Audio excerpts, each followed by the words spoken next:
This wasn't a submitted question this week, but it is a question I've gotten a handful of times from clients over the past couple of weeks. And the question is broad for 2024. It's do I have enough budget in my sales and marketing budget to acquire the revenue I would like in 2024? And that's a big question because that could potentially put your company on a path to growth or put your company on a path to decline just based on the budget number that you're assigned at the beginning of the year.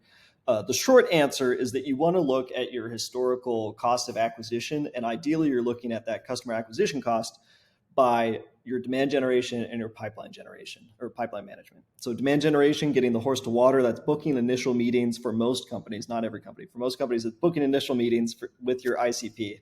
And that's what your marketing teams and your SDR teams are doing. They're trying to book those initial meetings to then hand off to the pipeline management team, which is your account executives, or replace that title with any title that you use for the closers, the people that are then going to take those meetings through to close. Two separate segments under the umbrella of customer acquisition. And so if you have your customer acquisition cost, you can do the quick math of, okay, if I'm need to acquire 100 customers and each customer costs me, say, $10,000, then I'm going to need $1 million to acquire that many customers, if I did that math right in my head. So that's the easy question and the easy answer. But the challenge is you then need to split up between everywhere that budget can go.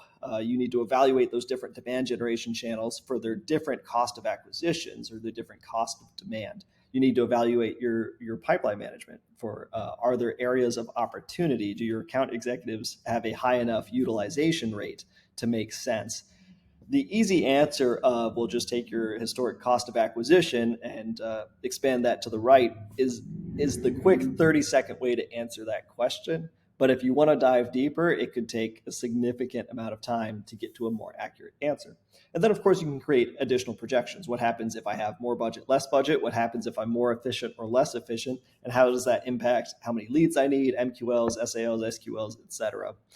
At that point, you can go down as many what ifs as you'd like to, but the easy answer is take your cost of acquisition, make sure it's reasonably predictable based on what you've seen in the past, and take your budget, or take your revenue goals, and that's how much budget you need in order to acquire that much revenue. If you have other questions about that or want to dive through different scenarios, feel free to reach out. Welcome to message me through LinkedIn or jump on our website, ask questions. Happy to clarify any 2024 budget questions and just jump on and chat about it.